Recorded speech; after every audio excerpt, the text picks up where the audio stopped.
그래서 오늘 얘기할 건 이제 스핀과 얽힘입니다.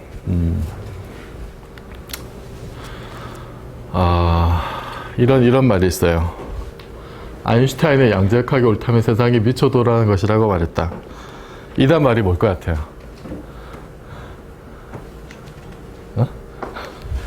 세상이 진짜 미쳐 돌아간다는. 그래서 오늘 얘기할 게 이런 거예요. 그러니까 얽힘하고 EPR 모순이 뭔지를 아는 게 사실은 뭐 오늘 강의 핵심입니다. 추천 도서 몇 개 써봤는데 JJ 사쿠라이가 쓴 양자역학 책이 있는데 이거는 보통 대학원 교재로 써요. 학부생이 보기엔 조금 어렵긴 하지만 이 책 자체가 명저라서 우리 물리학과 대학원도 이거 쓰나요? 네? 쓰고 있다고? 한번 지금 강의 안 하시고 쉴 때 그 다음에 이거는 저번에 뭐 보여드렸던 거죠. 와인버그 그리피스. 그리고 얽힘과 관련해서는 이게 이 두 책이 있는데 이거는 조금 됐고 루이자 길더 얽힘의 시대는 비교적 최근에 나온 거예요. 근데 이 얽힘의 시대는 책이 좀 더 두껍고 에피소드 중심으로 관련된 과학자들의 일화 양자역학이 얽힘뿐만 아니라 이제 양자역학이 발전한 역사적 과정에서 그 등장하는 과학자들, 뭐 우리 수업 시간에 또 나왔던 여러 사람들의 에피소드, 일화 뭐 이런 것들을 이 저자가 재구성해가지고 이렇게 이야기식으로 만든 건데,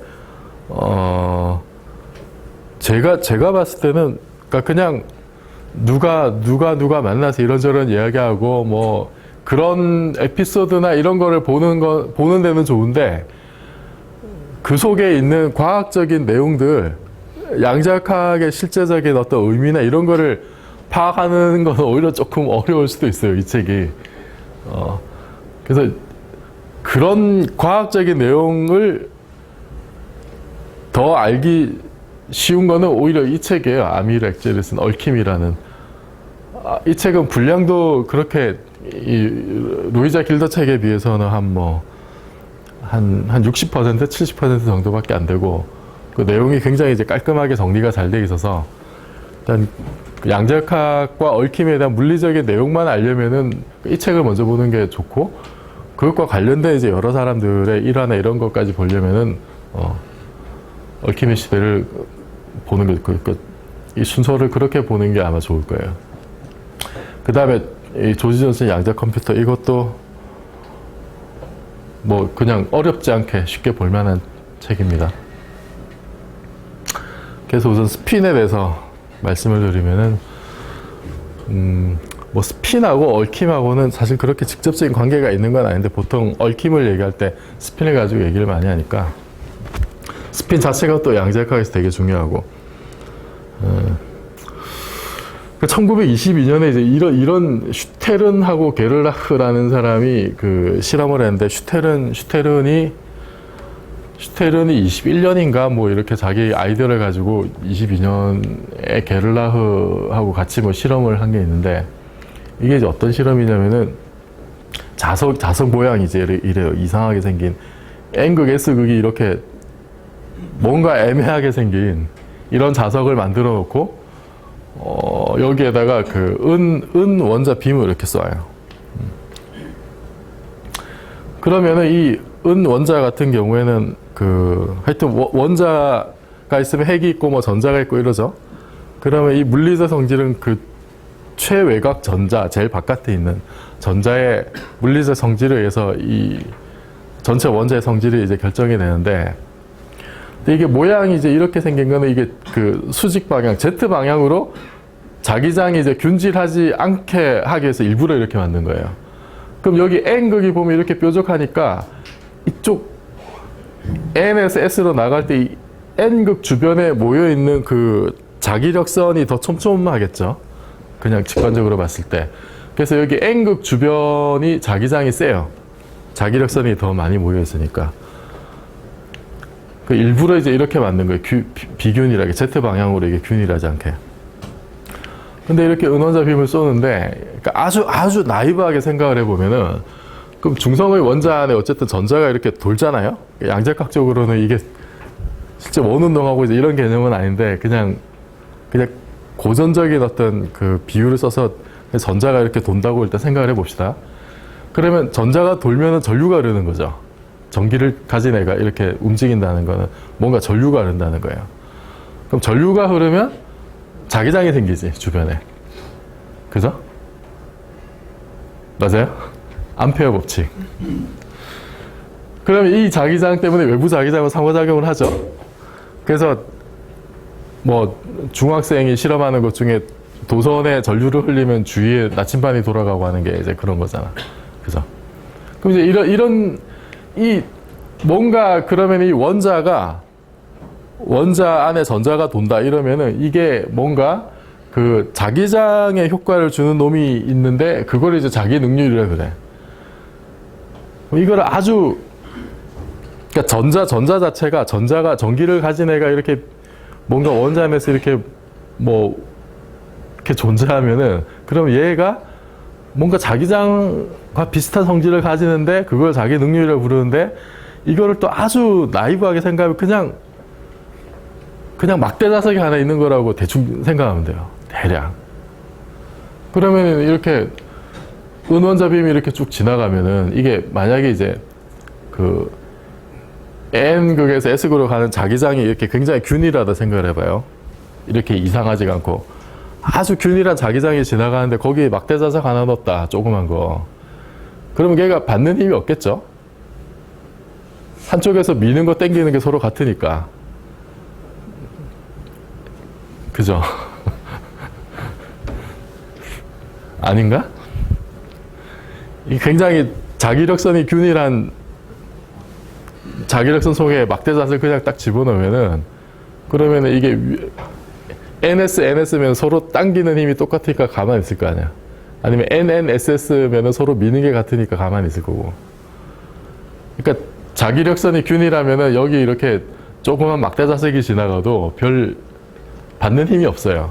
받는 힘이 없는데 이렇게 Z 방향으로 자기력선이 불균을 하니까 그럼 자기력선이 센 쪽으로 끌려가겠지? 끌려가거나 밀려가거나 그죠? 한쪽에서 당기거나 미는 힘이 더 세죠. 그러면 이 막대 자석이 이게 어떻게 오리엔트 돼 있느냐 처음에 거기에 따라서 NS인데 이게 NS면 이게 밀어내니까 밑으로 갈 거고 밀어내는 힘이 세니까 그 다음에 이게 NS인데 이게 SN으로 돼 있으면 어떻게 해요? 당기는 힘이 세니까 이게 위로 올라가겠지. 그죠? 그 다음에 원래 막대 자석이 그럼 이렇게 비스듬하게 있다 그러면은 그 중간에 힘을 받을 거예요. 그래서 근데 이게 원자 빔을 이렇게 그냥 이렇게 쭉 쏘면은 이 안에 있는 그 속에서 자기장의 어떤 그 막대 자석의 역할을 하는 전자의 이 방향이 막대 자석의 방향이 그냥 임의로 있을 거 아니야 이게. 그냥 임의로 있으니까 이 실험을 했을 때 예상할 수 있는 이 뒤쪽에 이 은원자가 쭉 나갔을 때 예상할 수 있는 이 스펙트럼이 이렇게 나와야 돼요. 이렇게 세로 방향으로 모든 영역을 커버하면서 이렇게 흔적을 남겨야 돼. 근데 실제 실험을 해보니까 어땠냐면은 이렇게 둘만 나왔어요. 위아래로 두 개만 갈라진 거야, 빔이. 이런 식으로. 모든 영역을 다 커버하지 않고 그냥 딱 두 개로만 나눠져요. 그래서 이게 신기한 일이잖아. 그래서 그때 사람들이 이걸 처음에 뭐라 불렀냐면 스페이스 퀀티제이션이라고 불렀어요. 공간이 양자화되어 있다. 그러다가 나중에 이거는 이제 공간이 양자화된 게 처음에는 이제 이렇게 불렀는데 나중에는 이게 공간이 양자화된 게 아니라 이 원자 안에 전자가 이 가지는 자기 능률이라고 하는 것이 이놈이 아주 독특한 성질을 가지고 있다라고 이제 해석을 하게 됩니다. 그래서 스핀이라는 걸 도입을 해요. 그 스핀이 뭐냐면은 이거는 그 각운동량의 성질을 가지는 입자 고유의 물리량이에요. 그러니까 뭔가 회전의 효과를 주는 거야. 스핀이라고 하는 게. 스핀이라는 단어 말 그대로. 근데 이거는 입자가 뭐 전자가 됐든 뭐 양성자가 됐든 그 입자가 내재적으로 갖고 있는 거지 실제 입자가 돌면서 나타나는 효과는 아니에요. 그러니까 이게 참 직관적으로 받아들이기 힘든 거지. 그냥 질량하고 비슷한 거야. 질량하고 어떤 입자가 있으면은 얘가 태어날 때부터 그러니까 전자 같은 거 우리가 아직도 그거는 그냥 점입자라고 생각해요. 사이즈가 없는 내부 구조도 없고. 근데 우리가 거기에 전자도 그러니까 그 점입자인데 거기에 질량이 있고 전하량 있고 막 이런 식의 물리량을 주잖아요. 그거하고 마찬가지로 얘가 태어날 때부터 갖고 있는 어떤 회전 효과가 있다고 보는 거예요. 그 가군동량의 그 어떤 효과를 주는 그게 이제 스핀이라는 거예요. 그 얘는 그래서 이게 자기장에 민감하게 반응을 해. 외부 자기장에. 그래서 무슨 에너지 레벨을 바꾸기도 해요. 이것 때문에.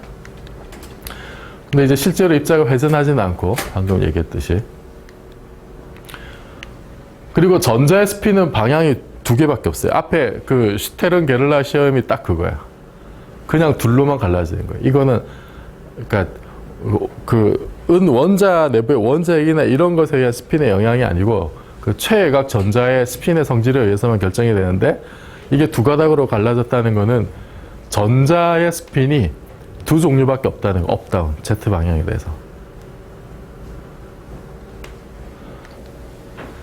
그래서 가군동량에 대해서 이제 그 이거를 양자역학적으로 이해를 할 수가 있는데 우리가 슈레딩거 방정식을 쓸 때 그때 그 아이디어를 이제 대략 추적을 해보면은 우선 고전역학적으로 가군동량이 이렇게 주어지죠. R 크로스 P, P가 이제 운동량이고 R은 어떤 기준점에서 이렇게 그 레디얼 방향의 벡터고 R 크로스 P로 주어지는데 근데 우리가 고전역학에서 양자역학으로 넘어가는 룰이 뭐냐면은 이 P를 이렇게 그 미분 오퍼레이터로 바꾸는 거예요. 그죠? 그러면 이 둘을 조합하면 그냥 쉽게 나오지? 가군동량은 이런 식으로 나와요. 이런 식으로 나오고 이거를 뭐 직교 좌표계, 뭐 구면 좌표계에 대해서 뭐 다 이렇게 할 수가 있어요. 하여튼 어쨌든 이게 이제 미분이란 말이에요. 미분인데 요걸 그러면 이게 이 가군동량이 일종의 미분 연산자로서 또 회전 효과를 주는 어떤 그 물리량을 이렇게 끄집어낼 수 있는 그런 연산자인데 요게 지금 이렇게 그냥 델로 주어져 있으니까 I 크로스 델로 주어져 있으니까 여기서 쉽게 우리가 그냥 여러분이 산수를 해보면은 그 가군동량의 성분 X, LX, LY, LZ에 대한 자기들끼리 어떤 그 교환관계, 커뮤테이션 릴레이션이 이렇게 나와요. LX, LY는 그러니까 이거는 LX, LY 빼기 LY, LX지. 네. 그 곱한 게 이제 서로 교환한 게 이게 IH하고 LZ가 나와요. 그러니까 0이 아니란 얘기죠. 0이 아니란 얘기는 X 방향하고 Y 방향을 X 방향, Y 방향의 가군동량을 동시에 정확하게 잴 수 없다는 거예요. 그죠? 이게 그 불확정성이 있다는 거예요. 이 두 양에 대해서. 이게 그 교환 가능하지 않다는 거는. 그 마찬가지로 YZ는 L와 LZ는 이제 LX에 비례하고, 그러니까 이 사이클릭이에요, 사이클릭. ZX는 Y에 비례하고. 이걸 한 표에 쓰면 이렇게 되겠죠? 입실론을 써가지고. 이제 K 썸메이션, K에 대한 썸메이션이 이제 있는 거고. 일반적으로 이렇게 쓸 수 있어요. 그리고 또 중요한 게 뭐냐면, 그, 토탈, 이 가군동량 이 벡터의 크기, 지금 이거 이제 성분을 본 거고, 가군동량의 이 그 벡터의 크기를 생각해 볼 수 있는데, 이건 L제곱이지. L제곱은 각 성분의 제곱이에요. 이 성분의 제곱은 각각의 성분하고 이렇게 그 서로 이렇게 교환이 가능한 양이에요. 그래서 보통은 그러니까 L제곱이 결국 가군동량의 크기를 주는 거겠죠. 가군동량의 크기를 주는 거하고, 그 다음에 이 Z 성분, 보통 Z 성분의 그 뭐 고유 값이 얼마고 이제 뭐 고유 함수가 얼마고 이런 거를 주로 따져요. 그래서 가군동량의 이 L제곱에 대한 고유 함수를 그 phi LM이라고 일단 두면 L은 0, 1, 2, 3, 4 나가는 정수인데, 그러면은 요거는 뭐 한참 이 미분을 가지고 이게 L이 미분 연산자잖아. 그래서 R 크로스 델이니까. 그럼 델 제곱을 해야 되고, 이게 회전하는 거니까 이거는 구면 좌표계에서 하면 쉬워요. 구면 좌표계에서 이렇게 하면은 요게 아이겐밸류가 이렇게 나와. H바 제곱에 L 플러스 1이 나오고, Z 성분은 이렇게 그 H바 M이 나와요. M. 그래서 여기 그 고유 함수에 인덱스가 L하고 M이 붙는데, 그 L이 이제 가군동량의 크기를 주는 양이고, M은 여기 이제 Z 성분을 주는 거예요. 가군동량에. M이 가질 수 있는 값은 마이너스 L에서 플러스 L까지 정수배만큼. 그러니까 가군동량이 2로 주어졌다. 2로 주어지면은 그 마이너스 그 Z 값은 Z 성분은 마이너스 2에서 마이너스 2, 마이너스 1, 0, 1, 2 이런 식으로 값을 가지게 되고, 그럼 이 전체 가능한 개수는 이게 2L 플러스 1의 상태가 존재하겠지. Z 방향은. 그죠? 마이너스 L에서 플러스 L까지니까 0 포함해가지고 이렇게 가능해, 일반적으로. 그럼 아이겐밸류는 이렇게 되고, 이거는 뭐 그러니까 미분을 좀 계산을 해봐야 되는데, 그렇게 되고, 그럼 고유 상태는 뭐냐? 이거는 그 여러분이 아마도 공업 수업을 할 때 봤던 이 YLM. YLM이 뭐예요? 기억 안 나시나?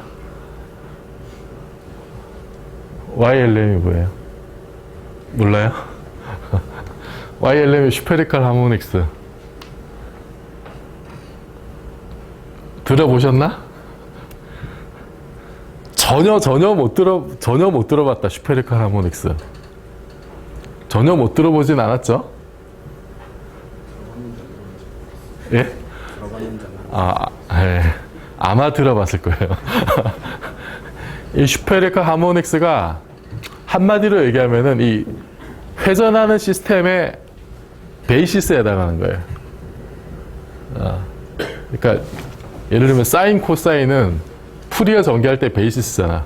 그죠? 슈페리컬 하모닉스는 그 방위각, 그 솔리드 앵글 방위각을 전체를 커버하는 그 베이시스에 해당하는 함수가 슈페리컬 하모닉스. 그러니까 뭔가 물체가 돌아간다. 3차원에서 돌아간다 그러면 걔 운동은 전부 슈페리컬 하모닉스로 다 익스펜드가 가능해요. 이게 그 오소노멀한 그 베이시스를 이루어요. 그 방위각에 대해서. 그러니까 세타하고 3차원 우리가 좌표를 할 때 레이디얼 방향의 그 거리 말고 각도가 두 개, 세타하고 파이가 있잖아요. 세타하고 파이에 대한 컴플릿한 그 베이시스가 슈페리컬 하모닉스예요. 구체적인 모양은 이렇게 돼. L하고 M에 대해서 머리 아프죠 이거. 여기 또 PLM이 나오는데, 이게 파이에 대한 이렇게 돌아가는 파이에 대한 그 디펜던스, 이게 E to the IM 파이로 이거는 간단하게 나오는데, 이게 그 L하고 M에 대해서는, 이게 세타에 대해서는 이 P라고 하는 이상한 놈이 들어가 있는데, 얘가 그 어소시에이티드 르잔드르 폴리노미얼. 언젠가는 한번 들어봤을 겁니다. 여러분의 기억 속에 남아 있을 거예요. 근데 아무튼 이런 게 있다. 이런 게 있고, 요거 조합하면은 슈페리컬 하모닉스가 있고, 이거는 하여튼 그 방위각에서 벌어지는 어떤 현상을 기술하는 베이시스에 해당하는 거고, 이놈이 가군동량의 그러니까 가군동량 크기하고 이 Z 방향에 대한 고유 함수가 된다. 그 고유치는 이렇게 H바 M이 되고, 이거는 이제 크기는 이제 이런 식으로 주어지고. 그리고 이제 총 가군동량, 토탈 앵귤러 모멘텀을 생각을 하는데, 이게 뭐냐면 보통 실제 이제 회전 운동할 때 생기는 그 가군동량에다가 그 입자가 고유하게 가지는 스핀도 회전 효과를 주는 거니까, 요거를 다 합친 걸 토탈 앵귤러 모멘텀이라 그래요. 그럼 J도 아까 L처럼 그러니까 LX, LY, LG가 만족하는 그런 교환 관계를 다 똑같이 만족해요. Z도. ZX, ZY가 IH바 ZG 이런 식으로. 그런 식으로 다 주어지고. S가 스핀 가군동량인데, 그러니까 이것도 앞에서 본 거하고 마찬가지 주어진 가군 동량 이제 J가 이렇게 결정이 되면은 Z 방향 성분은 마이너스 J에서 플러스 J까지 값을 가질 수가 있고, 그래서 모두 2n 플러스 1개의 상태가 가능해요. 그러니까 이거는 어쨌든 이 전체가 하나의 그 가군 동량이니까 이거는 뭐 앞에 거랑 똑같은데, 전자 같은 경우에, 전자는 우리가 그러니까 슈테른 게를라 실험을 보면은 전자를 이렇게 외부 자기장을 걸었을 때 거기에 반응하는 성분이 둘밖에 없었잖아. 둘로 갈라졌으니까. 그죠? 그거는 뭐냐면은 전자의 스핀의 Z 성분이 둘밖에 없다는 거예요. 2개. 그럼 여기서 M이 2분의 1이 나와야 되지. 그죠? 정수가 아니라. 그래서 전자의 스핀은 2분의 1이 되는 거예요. 그러니까 이게 참, 이것도 이제 직관적으로 이해가 좀 안 되는 거긴 한데, 하여튼 전자는 스핀이 2분의 1이에요. 그래서 스핀이 지금 이게 보면은 이 아이겐밸류가 이게 지금 이게 Z 방향의 그 값이고, 이거는 이제 전체 크기인데, 이 M이 정수값을, L하고 M이 정수값을 가지니까 스핀이 임의 값을 못 가지는 거예요. 가군 동량이 임의 값을 못 가지고, 스핀이 이제 2분의 H바인 경우에는 이렇게 업다운 두 방향밖에 없는 거예요. 전자가 이렇다는 거지. 그래서 외부 자기장을 걸어줬을 때 그냥 두 방향으로 갈라진 게 요 이유 때문이에요.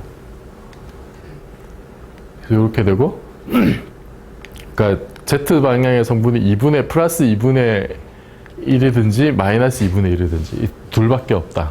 전자는. 이게 스핀 2분의 1인 상태예요.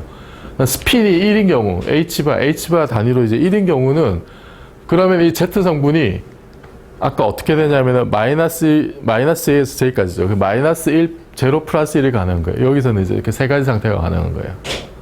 Z 방향이. 이 중간 값은 안 가진다는 거야, 스핀이. 이것도 이제 고전역학에서는 없는 거예요. 고전역학에서 가군 동량이 저럴 필요가 없거든. 그래서 이것도 양자역학의 그 중요한 성질 중에 하나. 스핀이 양자된 거. 그 다음에 스핀을 가지고 우리가 입자의 종류를 구분할 수가 있는데,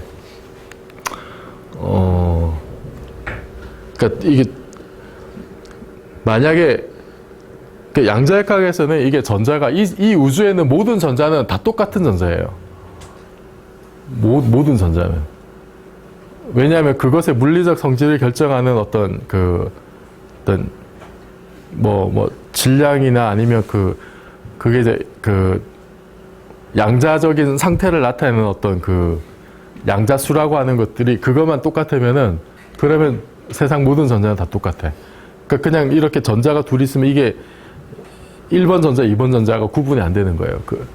그래서 이 구분이 안 되는 indistinguishable한 입자가 둘이 있을 때 요거를 전체적으로 그 하나의 파동 함수로 이제 어떻게 기술하냐면은 이렇게 싸이에 R1, R2라고 이제 그냥 쓸 수가 있는데, 이 둘의 위치를 바꿨을 때 이렇게 전자 두 개인데 이거 두 개를 서로 바꿨을 때 파동 함수가 어떻게 되겠느냐? 이게 구분이 불가능한 건 별로 달라지지 않겠죠. 거의 같을 거예요. 같은데 일반적으로 위상만 바뀔 수가 있어요. 이렇게. 알파만큼. 그런데 두 번 바꾸면 자기 자신이 돼야 되지. 그죠?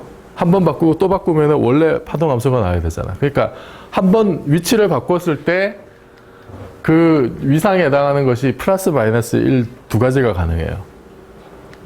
그래서 이렇게 놓고 보면 이 두 개의 같은 입자가 있을 때 요거를 서로 1, 2를 바꿨을 때 플러스인 놈을 시메트릭 하다 그러고 마이너스인 놈을 엔타이 시메트릭이라고 불러요. 이 두 가지 중에 하나가 가능해요. 그러면 요거를 이제 구성하는 방법이, 입자가 두 개 있는 파동 함수는 또 어떻게 쓸 수 있냐면은 1번 파동 함수와 2번 파동 함수의 곱으로 일반적으로 쓸 수가 있어요. 1번 파동 함수, 2번 파동 함수의 곱인데 1, 2번이 곱해진 걸 가지고 순서를 바꿨을 때 시메트릭하게 만들 수 있는 방법이 이제 이런 거지. Psi1, R1, Psi2, R2 플러스 Psi1, R2, Psi2, R1. 이거 플러스로 연결하면 1, 2를 바꿨을 때 R1, R2, 1, 2를 바꿨을 때 대칭적이죠. 그래서 원래 플러스가 나와. 근데 엔타이 시메트리로 여기가 마이너스. 1, 2를 바꾸면 이게 마이너스가 튀어나와요. 그래서 1번 파동함수와 2번 파동함수를 잘 조합해서 시메트릭한 조합과 엔타이 시메트릭한 조합으로 만들 수가 있어. 일반적으로 그 똑같은 입자가 두 개 있는 시스템에 대해서. 근데 세상의 모든 소립자들이 둘 중에 하나라는 거예요. 둘을 바꿨을 때 위상이 똑같은 놈과 위상이 정반대에 있는 놈, 그 두 가지 종류로 나눌 수 있다. 그러니까 물리하는 사람들은 단순해서 이분법을 좋아해. 이분법. 양자택일. 얼마나 세상이 편해 그러면. 그죠? 그냥 이 세상에는 남자 여자가 있듯이 자연을 이루는 모든 기본적인 근본적인 정입자들은 둘 중에 하나, 시메트릭하거나 엔타시메트릭하거나 둘 중에 하나예요. 둘 중에 하나인데 그거를 그 하나를 보존이라고 부르고 다른 하나를 페르미온이라고 불러. 그래서 보존이 뭐냐면은 시메트릭한 걸 보존이라고 그래. 두 개가 있는데 이걸 바꿨을 때 위치를 바꿨을 때 파동함수의 위상 변화가 없다. 똑같다. 이거를 보존이라고 불러요. 그런데 얘는 하필이면 스핀 값이 정수인 놈들이야. 0, 1, 2, 3 나가는 거. 요게 보존이고 이게 왜 이러냐. 스핀이 정수인 거는 왜 시메트릭하냐. 이거는 사실 좀 쉽진 않아요. 이거 뭐 상대론적인 양자역학, 상대론적인 고려까지 해가지고 뭐 그 에너지 레벨을 따져보고 하면은 이제 뭐 이런 얘기를 할 수가 있는데 하여튼 스핀이 정수인 놈들은 이게 바꿨을 때 위상의 변화가 없어서 시메트릭하고 이런 걸 보존이라고 하는데 그 어떤 게 있냐면 이제 광자, 빛이 대표적인 보존이에요. 얘는 스핀이 1이야. 스핀이 1. 스핀이 1이고 중력자, 뭐 힉스 입자, 최근에 발견된 힉스 입자는 스핀이 0인 입자예요. 그래서 힉스 입자를 힉스 보존이라고 부르기도 해요. 그리고 얘는 이제 보즈 아인슈타인 통계를 따르는데 이 얘기는 이제 좀 이따 할 거고. 그 다음에 페르미온은 뭐냐면은 저는 그러면 보존이 시메트리니까 페르미온은 엔타이 시메트리겠죠. 두 개를 바꿨을 때 위상이 반대가 돼. 그러니까 얘는 스핀 값이 반정수인 입자들이에요. 2분의 1, 2분의 3, 2분의 1 이렇게 나가는 애들. 얘네들은 이걸 바꿨을 때 위상이 반대가 돼. 이것도 이제 왜 스핀이 이런 놈들은 위상이 반대가 되냐. 이것도 상대론적인 양자역학 디렉 방정식이라고 있는데 그거를 풀어서 이제 뭐 에너지를 보면은 얘네들은 이거를 바꿨을 때 부호가 뒤집어져야 에너지가 잘 정의되고 뭐 이제 그런 게 있어요. 근데 하여튼 스핀이 2분의 1, 2분의 3 나가는 거는 엔타이 시메트릭하고 얘네를 페르미온이라고 불러. 대표적인 게 전자, 양성자 이런 게. 근데 전자가 두 개 모이면은 2분의 1, 2분의 1이 모이는 거잖아요. 그러면 2분의 1, 2분의 1이면 이게 스핀이 0이 될 수도 있고 전체 스핀이 0이 될 수도 있고 1이 될 수도 있어요. 그럼 그건 정수배니까 보존이 되는 거지. 그죠?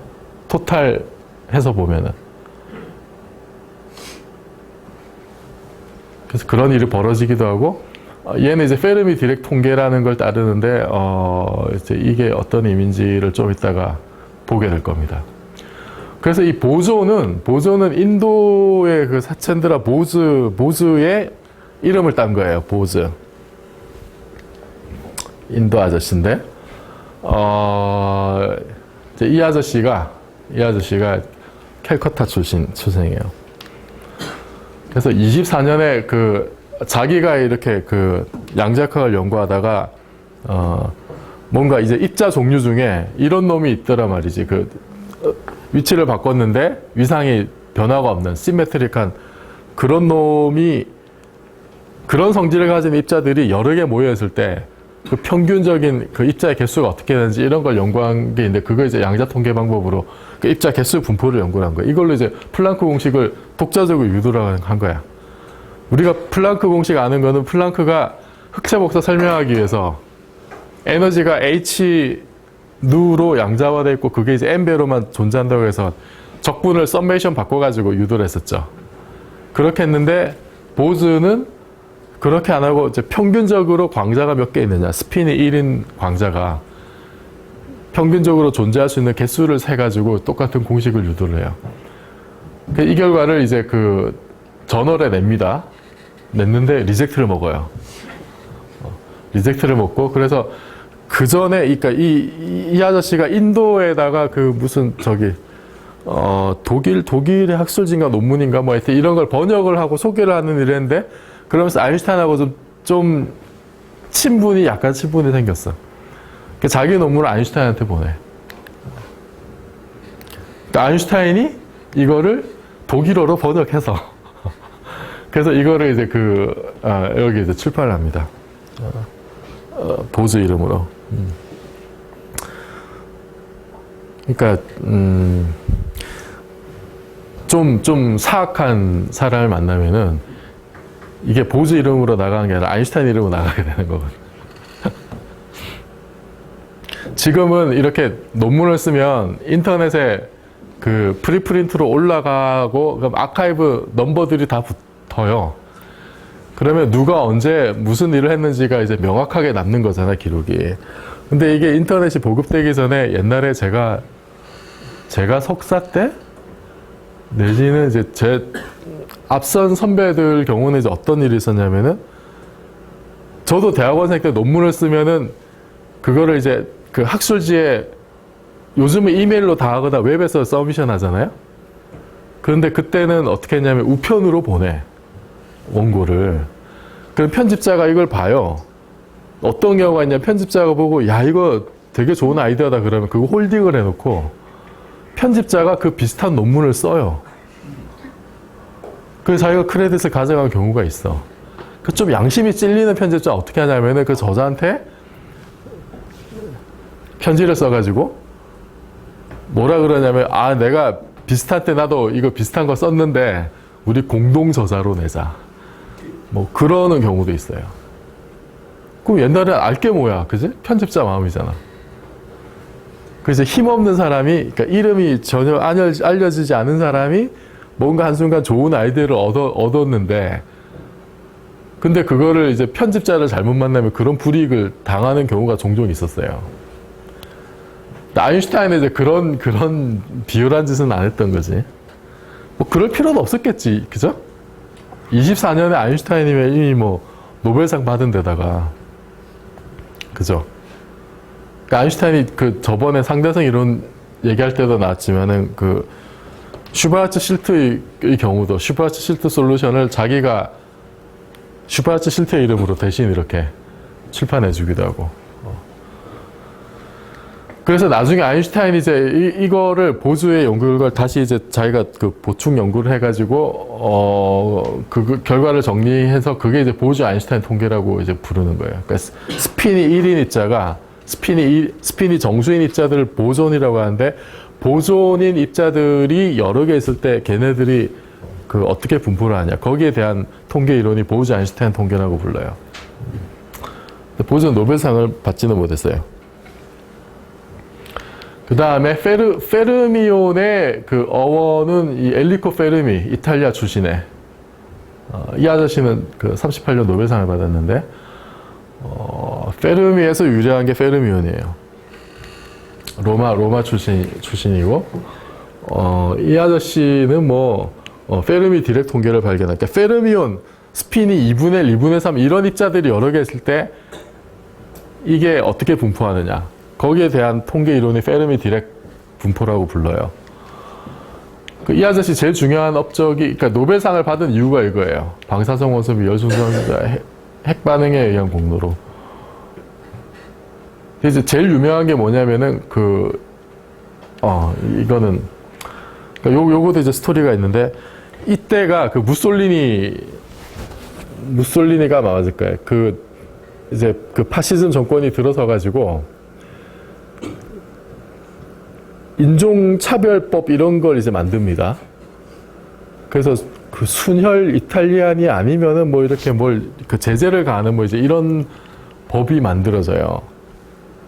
근데 아마 페르미 본가 쪽은 괜찮았는데 아마 와이프 쪽에 뭔가 걸려가지고, 그대로 있으면, 이탈리아에 그대로 있으면 뭔가 사단이 나겠다 싶어서. 근데 마침 그 무렵에 자기가 이제 노벨상을 받을 거다라는 얘기를 이렇게 암암리에 전해 들어요. 그래서 페르미가 그럼 이 기회에 이탈리아를 빠져나가서 망명을 해야겠다. 그 계획을 세웁니다. 그럼 뭐 노벨상 받으러 가겠다는데 그거를 파시즘 정권이 막을 이유는 없잖아. 막을 이유는 없는데 의심은 했죠. 의심은 했지만 그것도 페르미는 의심을 피하기 위해서 짐은 하나도 안 들고 갔어요. 아주 단촐하게 정말로 그냥 간단히 여행 가듯이 와이프랑 가서 상 받고 상금 들고 미국으로 가요. 미국으로 가서 거기서 이제 망명을 하고 시카고 대학 콜롬비아 시카고 이런 데서 하여튼 연구를 하는데, 근데 하여튼 미국 입장에서도 1급 과학자긴 하지만 적국의 과학자잖아 어쨌든. 그러니까 또 막 감시가 붙어요. 감시가 붙고 좀 활동에 좀 제재도 있고, 하여튼 교수 자리 얻어서 연구는 하지만, 그래서 일화에 따르면 페르미가 이게 상황이 이제 어떻게 될지 모르니까 그 상금을 은행에 안 맡기고 그 집 마룻바닥을 뜯어가지고 거기다 이제 현금을 쌓아놓고 비상 상황에 대비를 했다는. 참 힘들게 살았어요, 이 아저씨. 제일 중요한 업적 중에 하나가 이게 있어요. 인공원자를 사상 최초로 이제 인공원자를 만든 게 이 아저씨예요. 시카고 대학에서.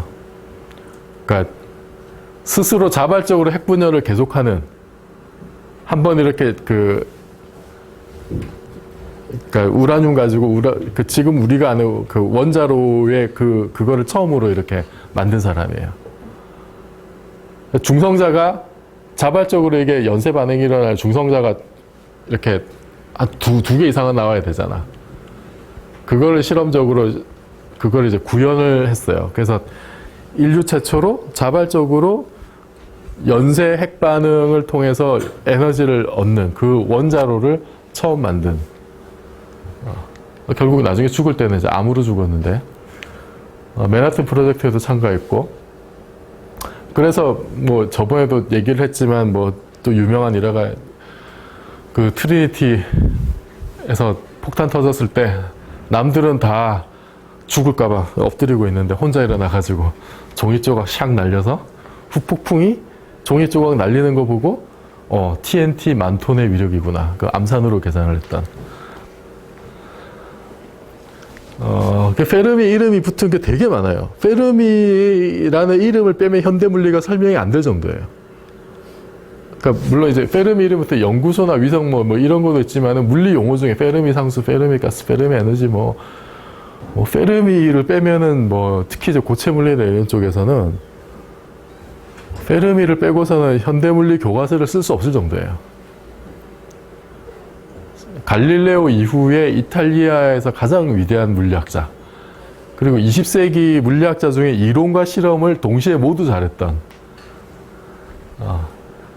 그 위대한 리차드 파인만이 이 맨해튼 프로젝트에 잠깐 그때 참여를 했었는데, 젊은 나이에 그 리차드 파인만이 엔리코 페르미를 보고 나는 왜 페르미만큼 똑똑하지 못할까라고 한탄을 했다는.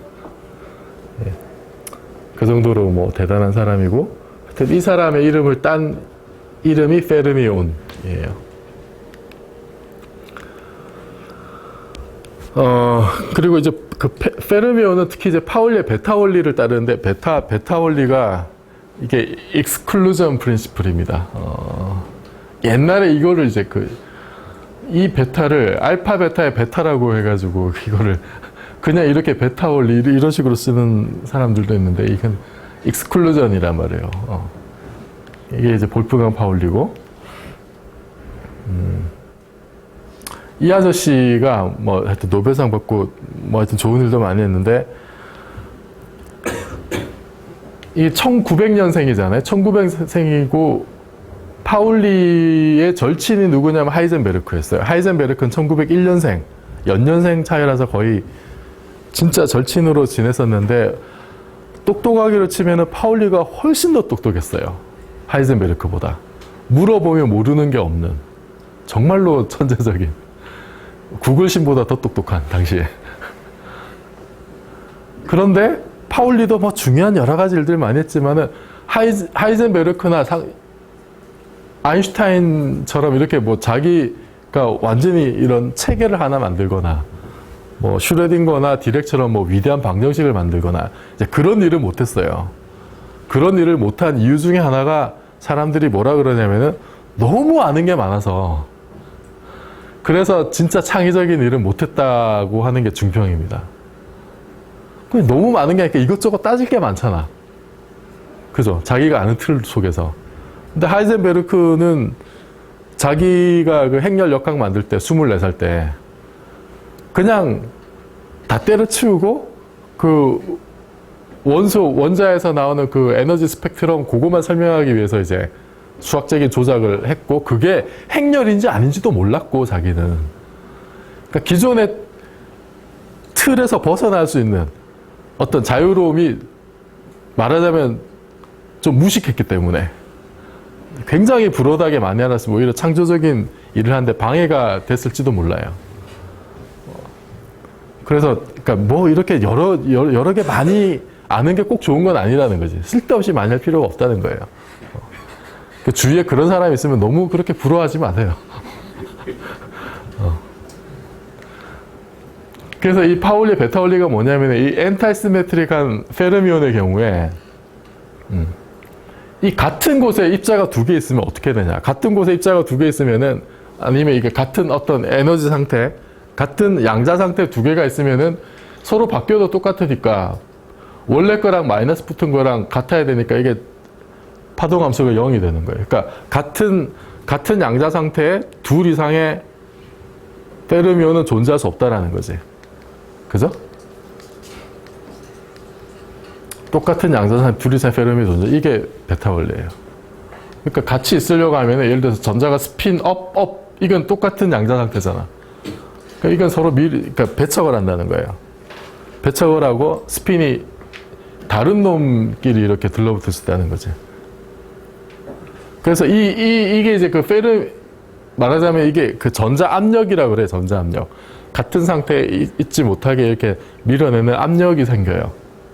요게 베타울리고, 파울리가 주장을 한 건데, 그래서 요게 이제 그 앞에서 봤던 페르미 디렉 통계 핵심이에요. 페르미 디렉 통계가 뭐냐면 스핀이 2분의 1인 놈들은 엔타이시메트릭한데, 얘네는 그러면은 한 상태에 존재하는 입자의 개수가 0 아니면 1이죠. 그죠? 2가 있을 수 없잖아. 그 0 아니면 1이라는 게 페르미 디렉 통계예요. 반대로 보존은 그런 제한이 없지. 보존은 그냥 한 상태에 수많은 입자들이 있을 수가 있어요. 그게 보즈 아인슈타인 통계라고 하는 거예요. 그걸 식으로 표현한 게. 근데 파울리는 뭐 여러 가지 일화가 많은데 그 중에서 파울리는 또 독설도 되게 잘했어요. 독설도. 자기가 아는 게 워낙 많아가지고. 그 중에 이제 제일 유명한 말이 들어보셨겠지만 이런 말이 있죠. Not even wrong. 이 제목으로 나온 책도 있어요. 그러니까 촉근이론을 반박하기 위해서 나온 책이 이제 Not even wrong이라는 책도 있는데 이 말은 너무 아이디어가 형편없어서 틀린 것조차 아니다. 그런 의미예요. 그나마 제대로 틀리면은 그 아이디어가 가상하다고 인정을 해주겠는데 너의 그 주장은 차마 틀렸다, 옳다는 그런 평가조차 받을 가치가 없다라는 Not even wrong이. 굉장히 독서를 잘했던. 그래서 이 스핀이 이제 2분의 1의 전자, 이게 페르미온인데 얘는 또 어떤 성질이 있냐면은 이놈은 한 바퀴를 360도 돌리면 위상이 반대가 돼요. 이게 스핀 2분의 1인 놈의 특징 중에 하나예요.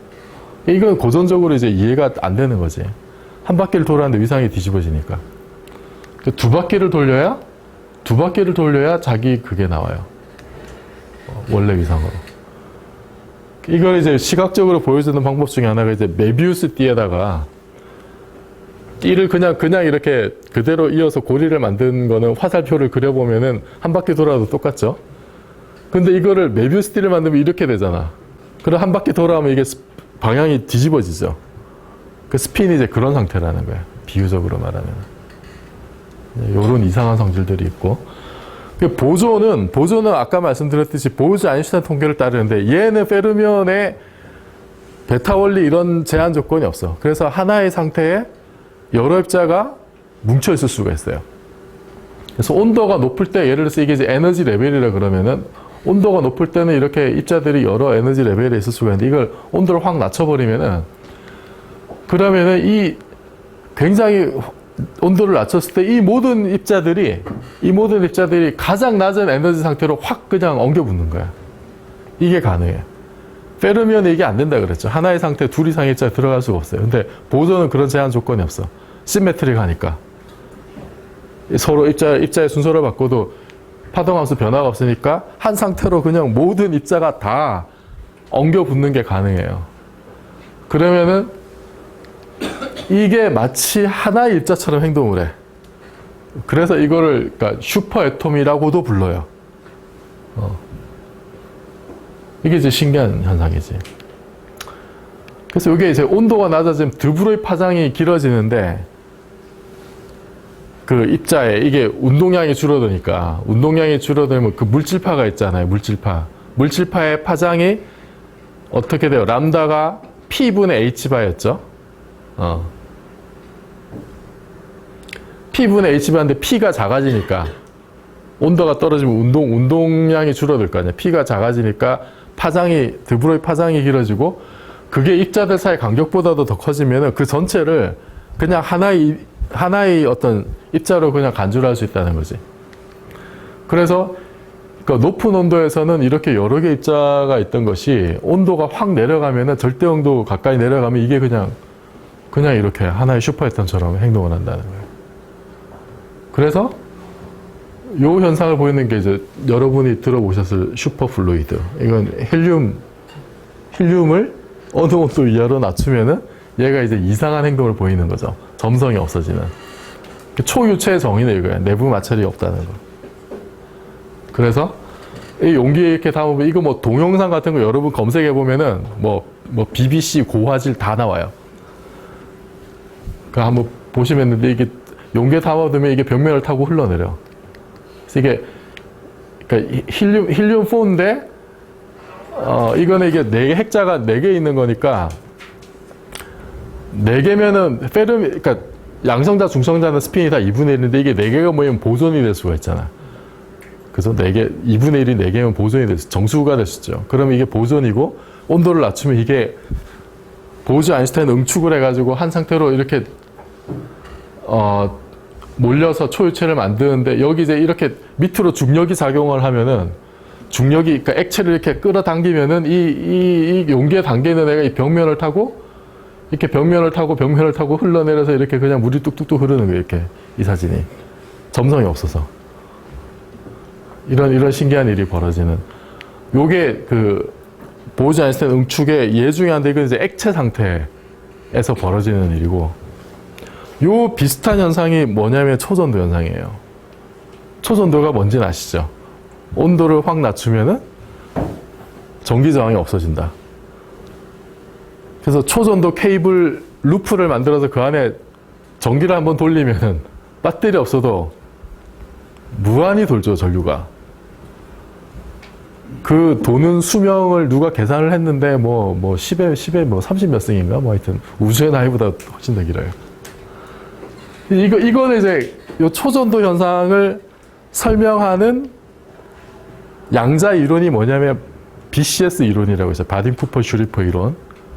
그 이론이 뭐냐면은 그 온도가 어떤 크리티컬 온도, 임계 온도보다 높을 때는 이 전자들이 막 그냥 지 맘대로 행동을 해. 행동을 하는데 온도가 크리티컬 온도 내려가면은 이 전자들이 이렇게 서로 짝을 이뤄요. 이거를 쿠퍼 쌍이라고 부르죠. 쿠퍼 페어. 바딘 쿠퍼 슈리퍼의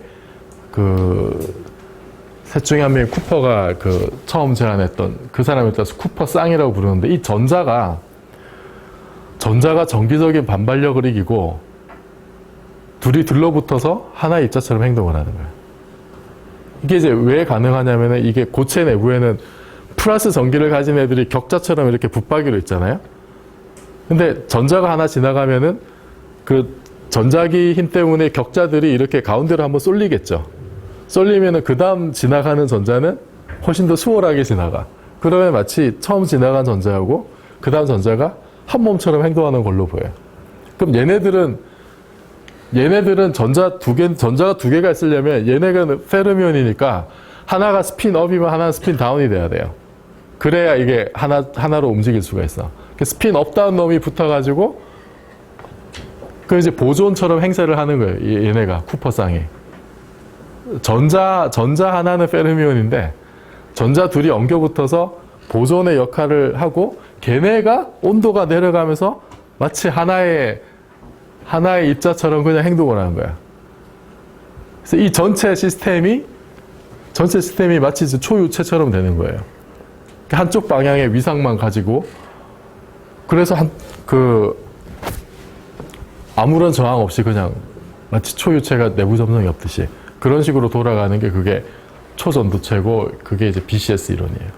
그래서 이때는 그 초전도 확인하는 게 이제 이런 거죠. 외부 자기장을 걸어졌을 때 내부로 통과를 안 하면은 이게 그 내부에 이렇게 뭐 전류가 흘러가지고 이제 외부 자기장이 안으로 침투하는 거를 막아내는 자기장이 완벽하게 쉴드를 쳐주는 상태가 되는 게 그게 이제 초전도 상태가 돼서 이제 이렇게 공중부양을 하게 되는. 하여튼 이거도 어쨌든 페르미온 둘이 모여서 일단 보존과 같은 상태를 만들고 걔네가 보이즈 아인슈타인 응축을 해서 전기장형이 되는 거고. 그런데 이거는 어쨌든 뭐 고체, 액체였고 정말 기체를 가지고 원래 보이즈하고 아인슈타인 생각했던 기체를 가지고 그 보이즈 아인슈타인 응축 상태를 만든 거는 95년, 굉장히 최근. 그래서 뭐 이 두 사람은 뭐 이런 걸로 뭐 그 상태를 만들었고 독립적으로 이 사람은 이런 걸로 했는데 이게 2001년 노벨상이었어요.